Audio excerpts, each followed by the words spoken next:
and welcome to Be Well Live. I am so excited to be on tonight with our incredible guest, and it couldn't be more fitting for those of you that are jumping on. Please say hi in the comment box. We love to invite you on, and this is really a collaborative conversation is how I consider it. But this topic couldn't be more fitting to be talking about. And truly, this topic that we're going to talk about is a number one cause of disease in the body, and also of our mind and of our hearts and all of that. And so there's no better time, I think, to have this conversation than tonight.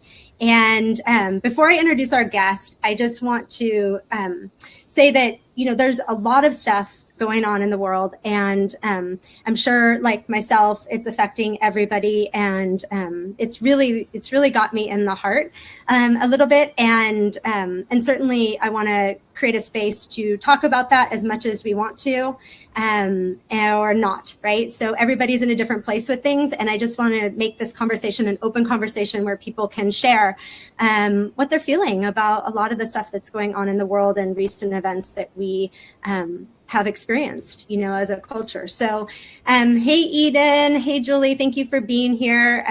I love that people call me Hey Shine. It's so good. That's my old nickname from when I was a little kid. So thank you. I know. Hi, Susan. It's so good. And you can call me Shine any day. Anyone can call me Shine, really, if you want to. But hey, Marla, how are you? It's so good to see you coming on. It's been forever. So anyways, I want to talk a little bit about our guest, who is a friend of mine. She's an incredible practitioner, and she's got some powerful stuff to share to really kind of shift this energy away from stress and anxiety that we might be experiencing. And so Megan is the founder of Harmony Restored. Don't you just love her company name? Don't we all need a little more harmony? She's focused on helping individuals heal from the stress that is at the root of their physical and emotional pain. She's a certified emotion code practitioner, which I'm excited to hear more about. She's the author of 2 books on healing. She's a Reiki healer and a mom to 3.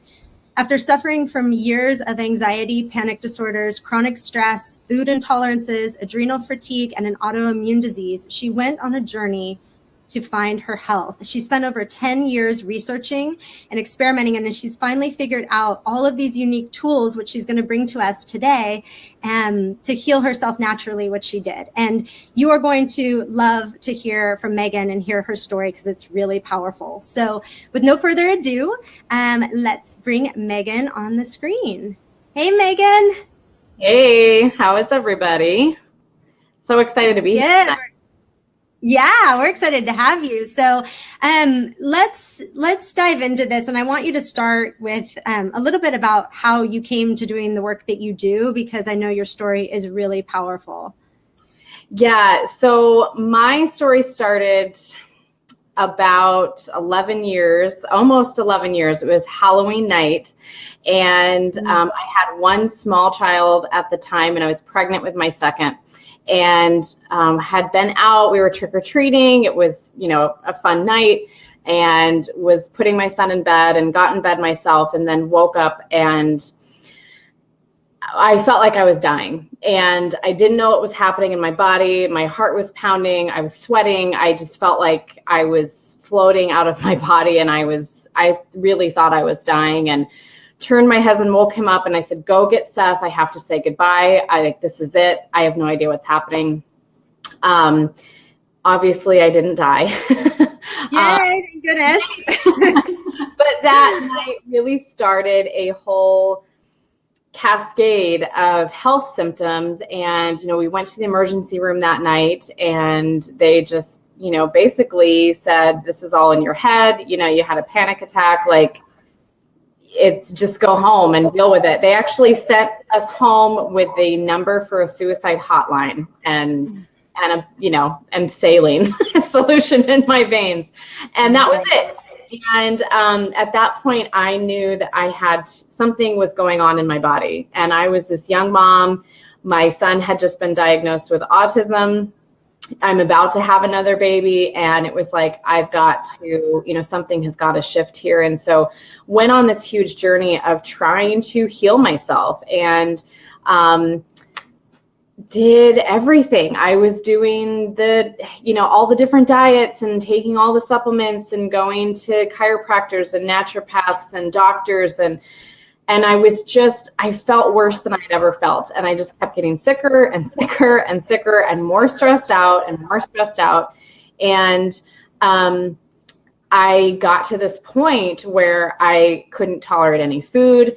I couldn't get off the couch. I was so tired, and I felt worse than I ever had. And I finally got the Hashimoto's diagnosis. And that was kind of exciting because it was finally like, oh, yay, there's an explanation for my symptoms.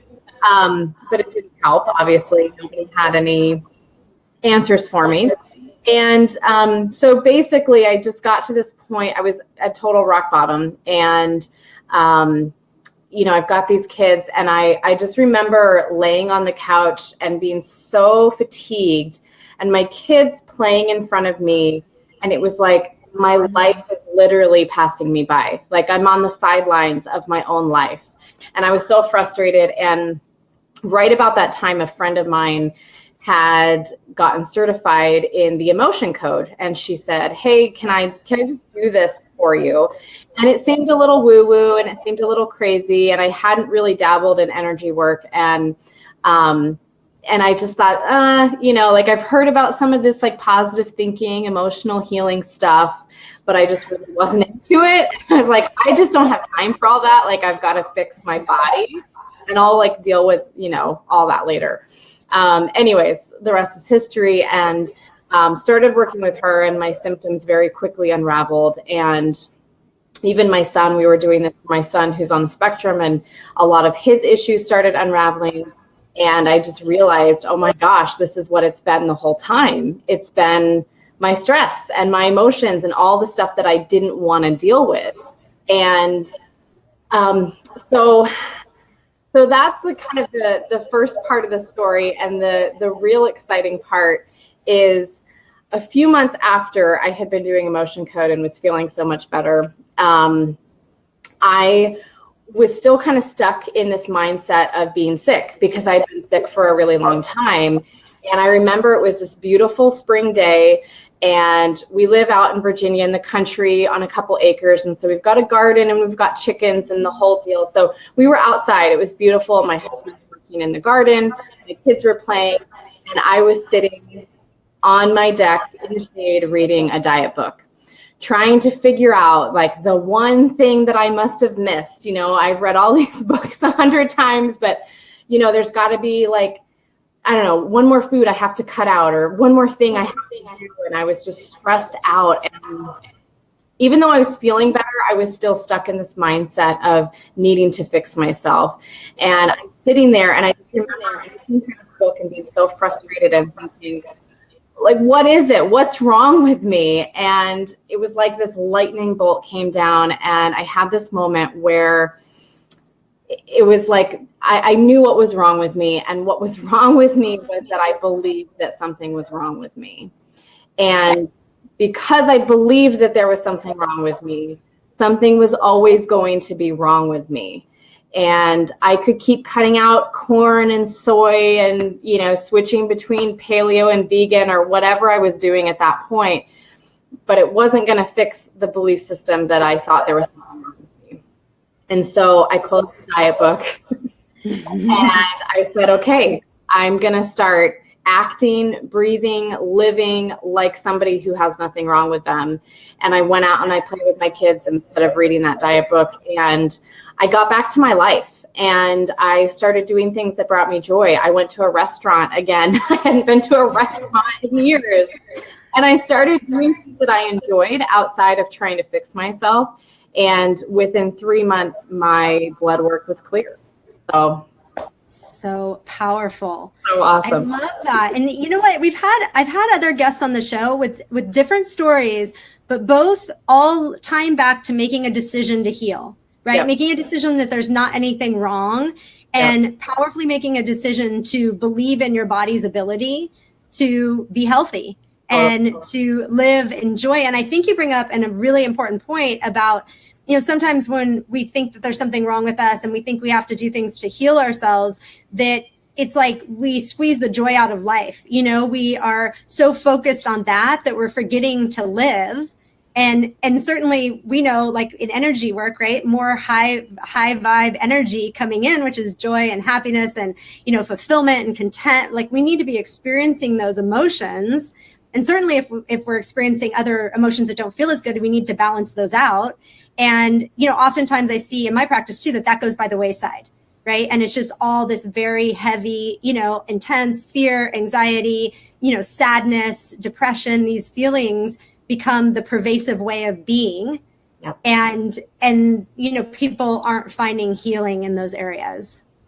I totally agree. And I think I had gotten so wrapped up just thinking there was something wrong with me. And that was my life. Like, how do I feel this day? And, oh my gosh, I've got a headache. What did I eat yesterday? And that was it. That was my life. And I wasn't doing anything for fun. I wasn't reading for fun. I wasn't going out with friends. I wasn't, because I had to fix this. I can't do those things because I've just got to figure this out and fix myself. And I would say 75% at least of my clients that come to me, maybe they're having different symptoms than I was having, but it's the same story of thinking that there's something wrong with them that needs to be fixed. And I think really where real healing comes from is getting to that place where you're okay. You know, on a really deep level that you're okay, even amidst your symptoms, even amidst that headache, or even when you're feeling anxiety or when you're feeling depression, that even underneath of all that, you know that you're okay, and you know that that healing comes from within, and this level of peace comes that starts to heal the body on a biochemical level when we're stopped frantically searching outside of ourselves for the next supplement that we need, or the next food that we need to cut out, or the next superfood we need to add in. Or, you know, once we stop doing all that like crazy healing stuff, and finally come into ourselves and realize healing isn't in that green juice. The healing is within me. I'm the magic pill. I'm not going to find it outside of me. That's when we can really find the lasting healing on all levels: physical, mental, emotional, spiritual. Yeah, absolutely. And the ironic part is that mental and emotional component is always driving the physical component. And so it's looking there, and like you said, you know, when you were sharing your story, like, oh, I don't have time for that. And that's really a lot of the sentiment. Like, I don't want to, you know, let's just talk about the body. I don't want to talk about what happened in my past, or I don't want to talk about, you know, emotions that I don't want to feel or experience. And so talk about the emotion code work you do. Can we dive into that a little? Yeah, so emotion code is really what opened up my eyes to realizing that connection from my emotions and my stress levels and my mental state to my physical body, where I was coming in just trying to fix my physical body and figuring, you know, my emotions are there and my thoughts are there, but like it doesn't have anything to do with what's happening here. And then I did that work and it was like, oh my gosh, it's 100% my emotions. And so now I do this work for clients full time. And basically what the emotion code is, it's not my modality, it's something I've been trained in, but it's clearing out all the emotional baggage that is creating our physical symptoms. So I have clients that come to me that have a runny nose or cancer or anxiety or depression or autism or whatever. And what I do is I get underneath of that and find out what emotions are driving this, what old emotional baggage is still hanging out that is causing this physical pain or mental pain or emotional pain. And the way I like to think of it, it's like the body's like a tree, and we have all these different branches, and these are our different symptoms. So maybe one branch is anxiety and one is headaches, and we have all these different symptoms. You know, my clients come to me with a whole laundry list of things. And Western medicine is used to looking at that tree from the top down and saying, oh, here's a disease branch, let's cut that down. And here's a disease branch, let's give you a pill for that. But you can cut those branches down, but something else is going to grow in its place. So my job is to get down into that root system and see what is going on underneath of that and underneath of this tree, and how can we heal the whole tree. So it's not so much about the symptoms as it is just, let's get to the root, clear out all this emotional baggage, keeping this person stuck in a cycle of stress, and get them to help them move on with their life and enjoy their life again, get back into their life, get off the sidelines and be a participant in their life again. So from your own perspective, since you lived through a lot of this yourself, what was driving the stressed state, the panic attacks, the anxiety that you were experiencing? A lot of it was, again, it was the emotion code work that I did with my practitioner at that time. We did several sessions where it was just like clearing out layers, like an onion layer, and you're just clearing out a layer, clearing out a layer. And that's the beautiful thing about the emotion code, is that you don't have to psychoanalyze any of this work. Like, I didn't really have to know, oh, it was when you were 2 and it was this repressed memory that, like, we didn't have to have all those details. It was like, find it, clear it, find it, clear it. And so it was really nice for me, because I had been so deeply involved in my healing work. It was kind of nice for me to be able to sit back and be like, good, like, this is just kind of being taken care of. And yeah. So it was a lot of just my own personal stuff, and I didn't have a traumatic childhood. I had a good marriage. It wasn't like I had some really specific heavy thing that had happened to me that I could point to, yes, this was, this happened, and then I've never been the same. A lot of my clients have that experience. I did not. And so, but it was just this buildup of stress and anxiety and all these things over my whole life that kind of just came together and exploded in my face to get my attention. So yeah, I call it the wool blankets that we wear, right? Like, as you go through life, you're like throwing another wool blanket on your back and another wool blanket, another wool blanket. And sometimes we're not even conscious of the pain that an event is even causing, because we get so used to just rolling over the top of it. We can't stop our life. We got to just keep going. And so we just keep piling on the blankets. And before you know it, you're bent over because it's heavy and you're carrying that around. But again, it's happening little by little. And so you kind of go, okay, it's just a little more weight. It's just a little more weight.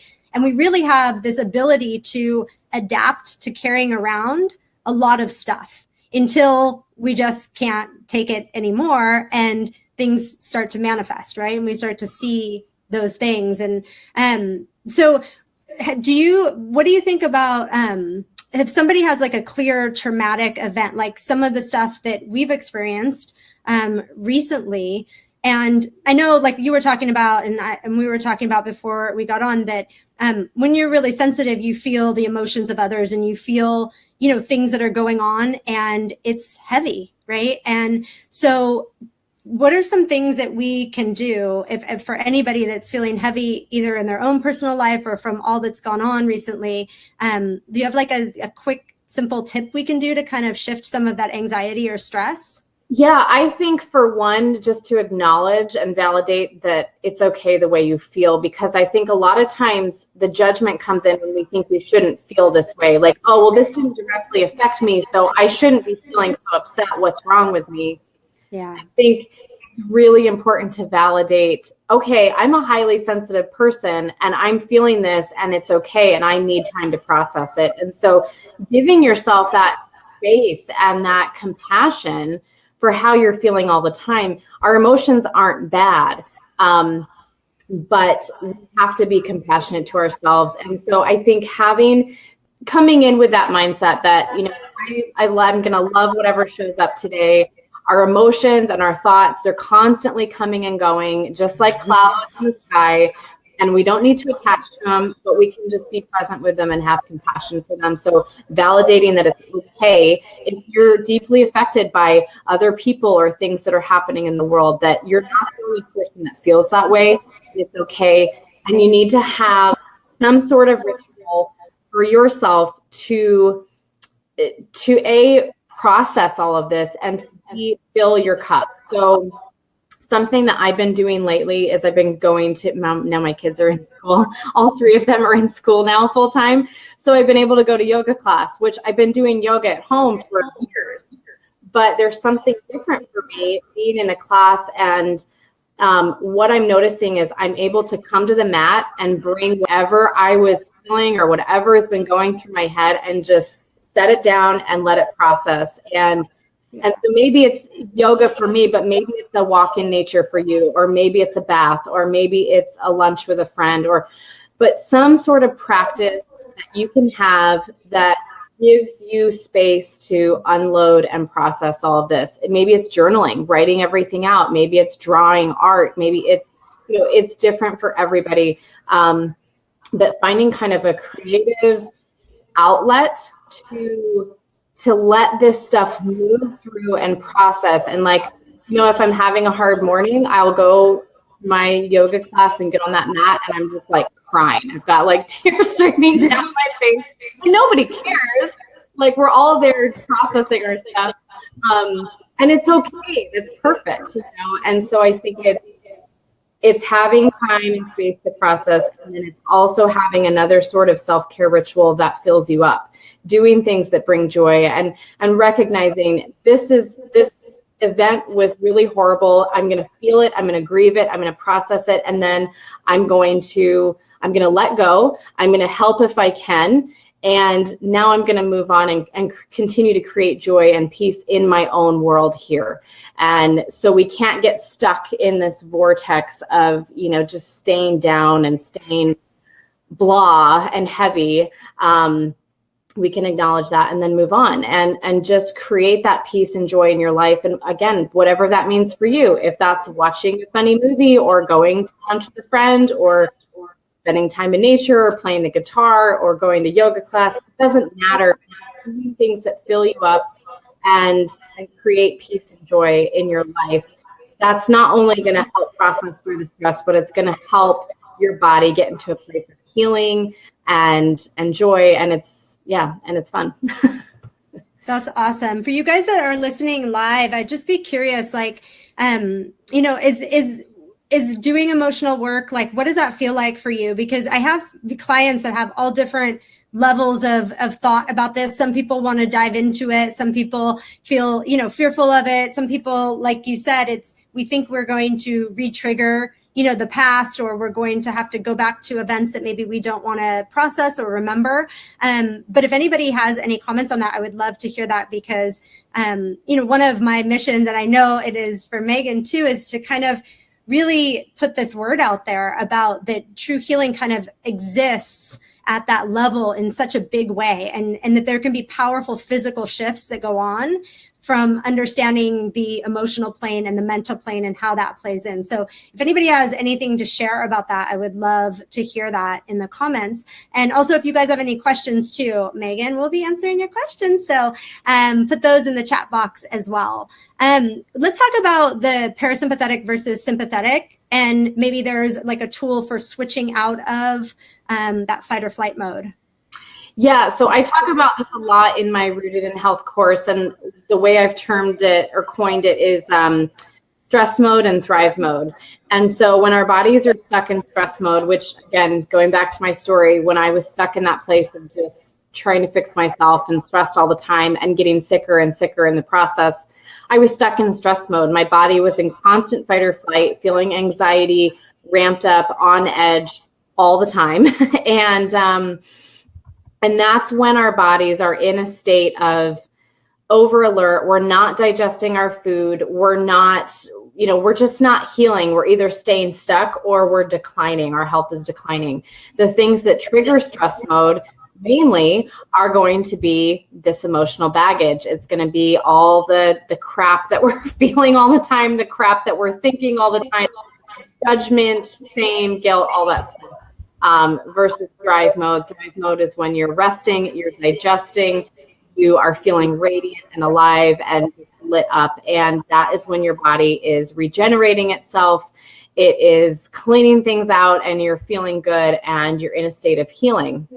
And so I explain this a lot, but basically some really good ways to jump from stress mode to thrive mode is to change your thinking. That's my favorite way. It's a very quick way. So especially when you've got anxiety or depression, a lot of times what that means is you are asking the wrong questions in your mind. You're saying, what if my husband dies? What if I pass out right now? What if, like, I don't, like, think of all these horrible things you could insert there. And we get going and we start just like going with our thoughts, but we can jump to asking different questions, and we can think, what if this is the best day of my life? What if this turns out better than I thought? What if, something amazing happens today? And then all of a sudden it's your whole energy shifts and your body's like, oh, she's happy again. So like, let's get back to resting and digesting.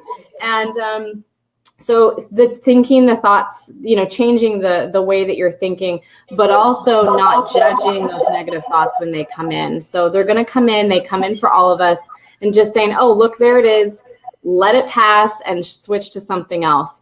So not getting too wrapped up in shaming and guilting and judging yourself for having negative thoughts or emotions, but just noticing it, let it pass by, and jump over. Another great way is EFT, and this is something I teach a lot of my clients. I have a lot of free videos on my blog of how to use EFT to stop a panic attack, for depression, for anxiety, for food anxiety, for all sorts of stuff. But I'm sure most of the listeners have probably heard of EFT if have not experienced it, but it's just a great way to, again, validate how you're feeling and just tap on those meridian lines and get stuff moving so that you are open and receptive to a higher frequency. Yeah, so what EFT, for those that don't know, is tapping on certain points of all over your body, right, that are meridians? Yep. Yes, powerful work. I've heard a lot of, I don't do it in my practice, but I've heard a lot of incredible stories from people having real quick shifts from that work. Yeah, and, it's not some, for me, I say the emotion code is great for really digging into the past and all the old stuff. EFT is great for like daily upkeep. So, just, oh, I felt this today and I'm going to tap on it. I'm going to acknowledge how I felt. I'm going to validate it, and we're going to let it go. And so it's kind of this great daily emotional upkeep type of thing that I teach to do. And yeah, I mean, it works great for those in the moment kind of things. Awesome. Let's talk. Hey, Julie, I'm so happy you're here and listening to this and excited to connect with you. But I want to thank you for sharing this. I'll put it up on the screen. Julie says, been through depression, anxious for most of my life, therapist, and having to start over from the beginning, dread. Recently doing natural ways to heal, which is awesome. Struggling with blood disorder for the past 4 years, no medicine now, and know there's a better way. Now watching my 9-year-old struggling brings my anxiety back. So do you want to speak to that a little bit, Megan? Yeah, I think, starting the natural way to heal is great. Again, not sure what you're doing exactly, Julie, but making sure that you have a really good support team around you of practitioners. And I know that was, I had a doctor when I was right in the thick of this tell me that you can't heal alone. You have to have a community, and that was really a huge part of my healing, was having a community, not just of friends and family, but of people on my health team that were really there to support me and I knew had my back. And so getting some other opinions and getting, just having a group of people around you and your son to help shift that energy is going to be helpful. So, starting with the herbs and starting with maybe, adding in some healthy foods or doing some energy work, it's all really good stuff. And something specifically for your son. I mean, EFT works great for my kids. I've got some videos on my website for how to do EFT for kids with anxiety. So it's a really quick video that you guys can both do together. And that might be really helpful as well, but it works great for my kiddos. So. Yeah, love that. Thank you for sharing, Julie. That's super powerful. And other people are probably taking in what Megan said because you shared that. So thank you so much. And let's talk about, Megan has an incredible gift for all of you guys that are listening. So do you want to talk a little bit about that? And I'll put that here where everyone can click on it too when the broadcast is over. Yeah, it's a video masterclass series where I'm going to give you some of my best stuff as far as really kind of explaining more of stress mode and thrive mode and how our bodies heal and how our bodies create disease. because just having that knowledge is so empowering that, oh my gosh, I can change this. I can do something about this. I'm not just a victim to my circumstances. So it's really learning about that, and then giving you more really great, some of my best tools are in those videos for how to shift out of stress mode and get you out of that cycle of anxiety and depression and sickness and get you back into your life. So it's a really fun class. Awesome. Yeah. So I'll put that up towards the end of the broadcast. But I just want to say, if someone's struggling with anxiety, they feel always anxious and things like that. And they kind of, because I've had some people tell me, like, I'm just anxious, like that's just who I am. I'm just an anxious person. What would you say to that person? I get you. I've been there. Yeah. So this has been, like, again, my kind of life's journey is seeing this and working through this in different ways. And, emotion code was great. Healthy foods are great.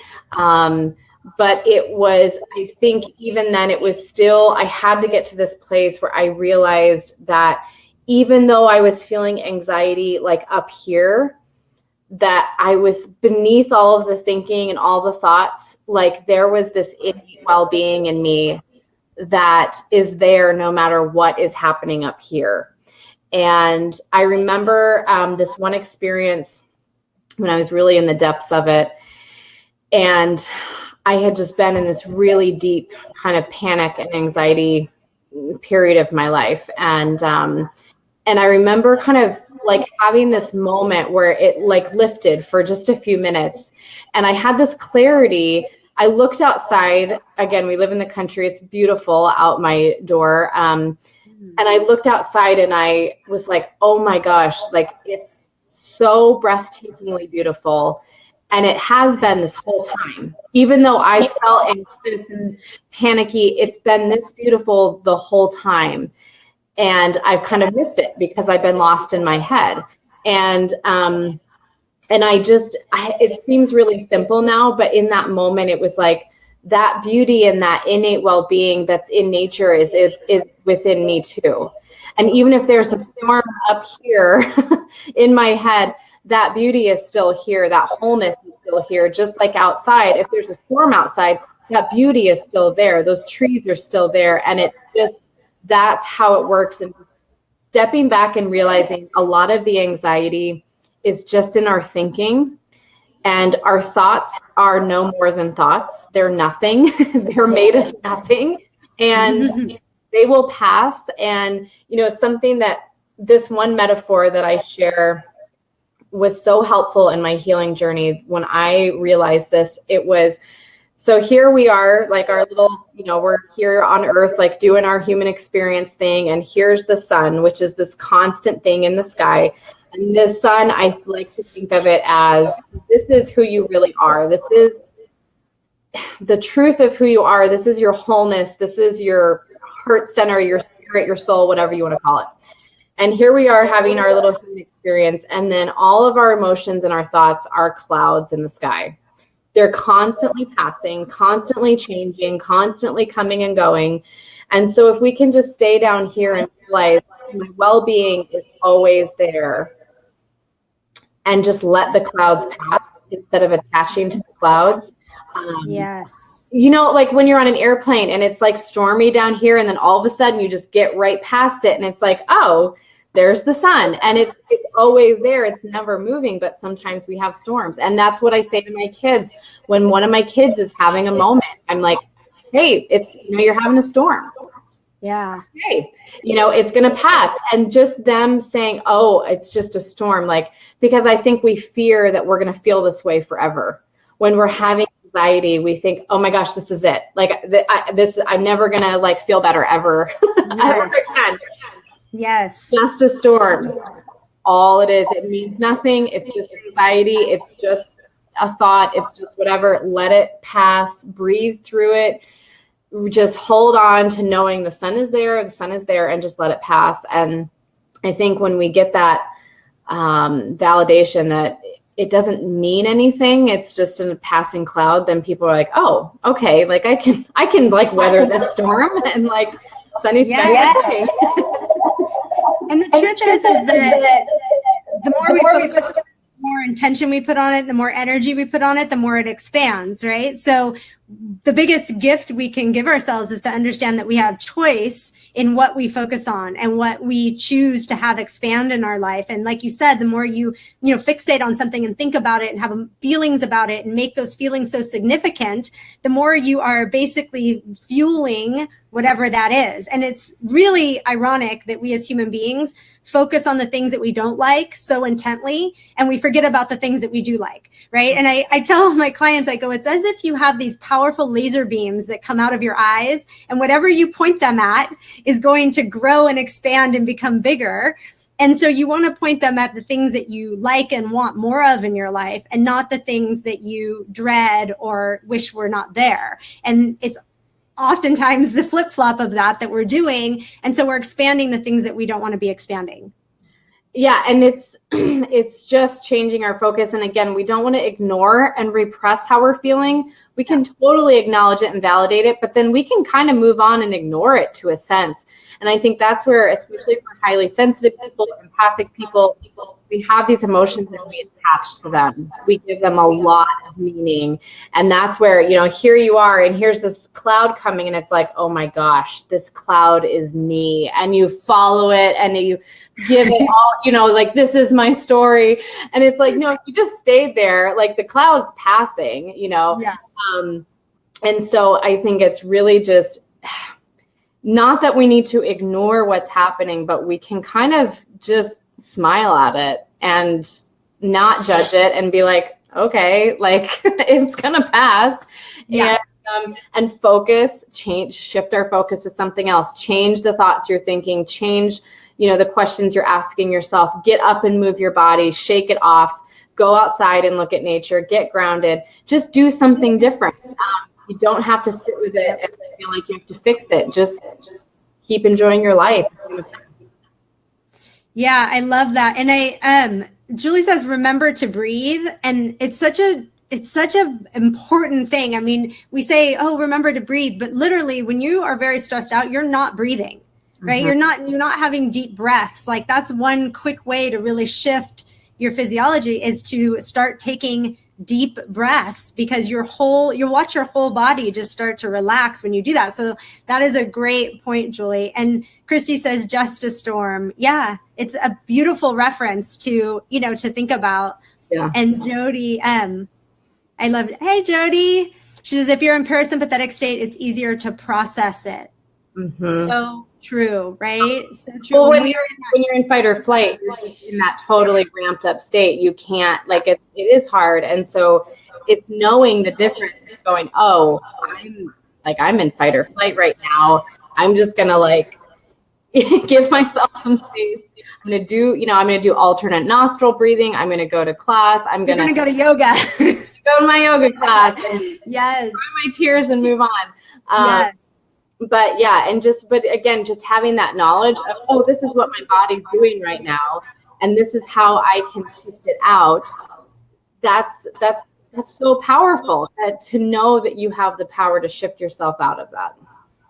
Yeah, it is. And literally just by giving someone permission, right? By saying you have the power to do this, our mind actually goes, oh my gosh, I have the power to do this, because it's amazing how simple it is. And yet if we haven't been taught that, or no one's told us that, or we don't see that as a possibility, then you can't access it.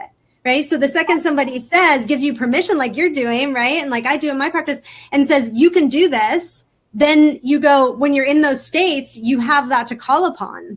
Totally. And I think alternative medicine, I know for me, not intentionally, but I know in my story, I felt very disempowered. I felt like I was constantly afraid of whatever toxins I was getting, or, oh my gosh, did I have gluten by accident? Or I felt like a victim of just all these things bombarding me and making me sick. It was I finally gave myself permission to be in charge, and that changes everything. And, a story that came to my mind, my oldest son is on the spectrum, and so I have to work through, has some different anxieties than maybe a neurotypical or normal kid would have. And So the other week he came home from school and he was getting ready. Well, it was later. He was getting ready for bed. And he said that some of the kids were telling scary stories at school. And he was thinking about them and he was scared. And, you know, it could have turned into like this whole thing. And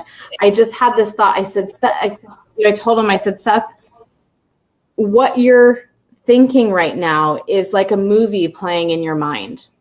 And you've got this whole movie playing and you're seeing the story and you're feeling all the emotions. And, you know, when you're watching a movie, it's like you hear the music and you feel the emotional pull and you're totally in it. And I said, it's just like a movie.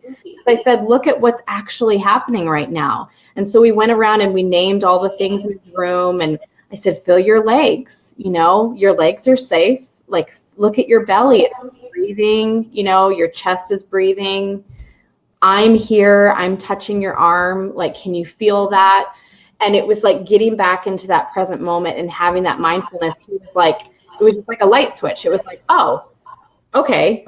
Like that was just a movie and I just turned it off, you know? And so I think with anxiety, depression, all of this, a lot of times it's these movies, like we're in our life, but we're somewhere else and it creates all this anxiety.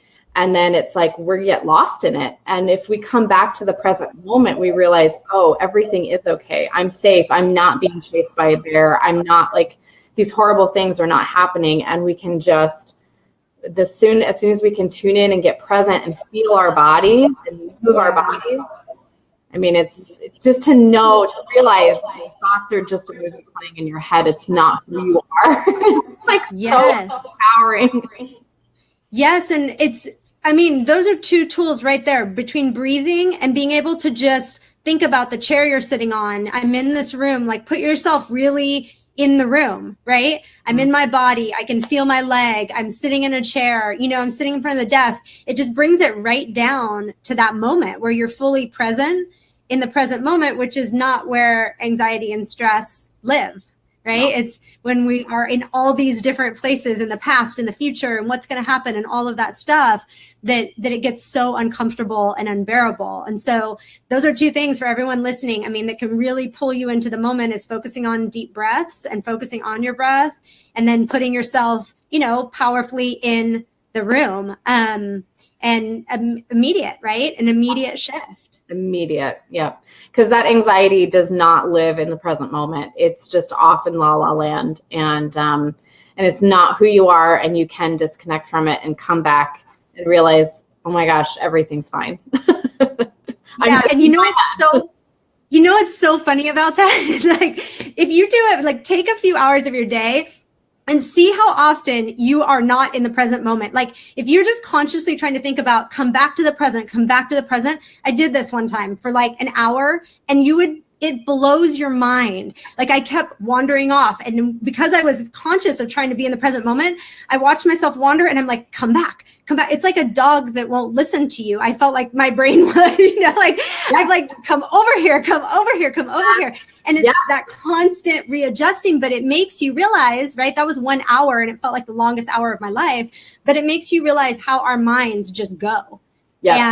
And how we're not in the present moment. And so it's a fun experiment for anyone that's listening who wants to take that on. And you can tell us after the video, if you try it, what your experience is, because it really makes you say, gosh, you know, I'm awake, 18 hours a day, and I'm doing this for 1 hour and my mind is like everywhere but here. Totally. And I remember Eckhart Tolle said something almost to that same effect of like a dog, that our thoughts are like a dog, like we're on a walk and then the dog catches a scent and like we catch the thought like, oh. Yes, totally. And so that can be like a daydream, like, you know, it's a great thought, or maybe it's a totally scary thought, or it's a totally depressed thought. And it's just a dog catching a scent. And then all of a sudden it's like the dog looks up and it's like, oh, like, where am I? Like, and you're just off in la la land. And so you come back. Yes. No, this is not who you are. This is who you are. And so just get there. Yes. Oh my goodness.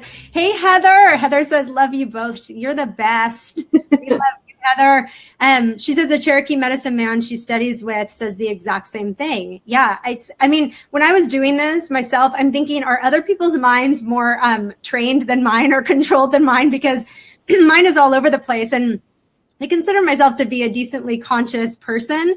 And still, when I did that for an hour, it was just every different direction. It almost made me crazy after an hour. I was like, tracking this is like exhausting. And so it made me realize the value of even if we're just returning to the now, not every second of an hour, but just a couple times a day, it can make a powerful impact. Mm-hmm. I think we all, it's our monkey mind. We all have that. Again, we can't judge it. It's just, that's how we all are. And so we can just kind of laugh with, be like, oh my gosh, there's my dog catching a scent, and just come back and just make it fun. Like, we don't have to be all heavy about it and like, oh my gosh, it's my ego and all. Like, no, just, it is what it is. And like, just come back and get back into joy. I love it. So I have two gifts. I'm going to give you guys a gift that are listening from me and one from Megan. I'll put Megan's up here in the comments so you can click right on it. If you are just jumping on, Megan has an incredible 4-video series that really helps us get out of that fight or flight and into, you know, a calm, peaceful rest and digest mode, where we can make good decisions and also digest our food properly. And I have a gift for everybody who's listening. It's called Crave No Guilt Junk Food Recipes. And it was one of the ways that I really helped heal my body, because I didn't like this idea of deprivation or that I couldn't eat certain things. That really made me crazy. And I did have, you know, I liked my sweets and my snacks and things like that. And so I put these recipes together that are all our favorite junk foods, done with healthier ingredients. So they are not, you know, harmful for our body, but we still get to have our cake and eat it too, because life is too short to not enjoy these things. And I really believe, like Megan was saying, that it's not about, you know, just giving up your life to try and be healthy or try to fit into a healthy box. It's really looking at holistic health in all these areas, the emotions, the mental, the physical, the spiritual, all these different areas of self, and looking at, you know, what needs the attention at the time, and where, you know, we might need attention in all areas. We might need attention in one area at the time, but it's not, I think, intended to have to give up your life or live in deprivation trying to attain some idea of healthy. Yes, amen. So I'll put this also in here and you guys can get that. And so I also like to add at the end of every interview, I like to ask my guests, like, when you go to bed at night, when you're laying there in those quiet times and you're going to sleep and you think, gosh, I wish everybody knew this one thing from your life experience and everything that you've been through, what do you wish that you could just give to everybody? Such a great question. That you are the healer you're looking for, that you are the magic pill that you're looking for, and nothing outside of you is going to give you the deep, lasting healing and peace and joy and contentment that you're looking for. A supplement can't do it, and a gluten-free diet can't do it, and all these different things. It's all within, and finding that peace and that joy is all within. That you are the healer, you are the savior, you are that thing that you've been looking for. You don't have to look outside of yourself anymore, and just giving you permission to be okay and to live your life and enjoy your life, and to not feel obligated to stay stuck in a story that's no longer serving you, or stuck in sickness, or stuck in anxiety, or stuck in depression, or whatever it is. That you have the power to shift that. And yeah. That's so true. Yeah. It's so true. We are our own most powerful healers. And I always say, people, you know, practitioners, and you do need support, and sometimes people to tell you have a choice, right? About how you can look at your feelings and open you up to new learning. But I believe that all great practitioners lead people back to them, right? Yep. That we open people up to help them see themselves more and to help them become more aware and conscious and self-reliant in understanding that they're powerful healers themselves. And so I love that. And you and I are very aligned with that. And I just think the world of you. And I think your work is amazing. And I just want to say thank you for doing what you do in the world and sharing your gifts, because it takes a lot to stand up and say, I'm going to do this and I'm going to share in a big way. And I'm always super conscious to be grateful for the people that are standing up to do that. And you're one of them. So thank you. Thank you. Thank you so much for having me. It's so fun to share my story and just hopefully empower people that are listening. So, and thank you for everything that you do as well.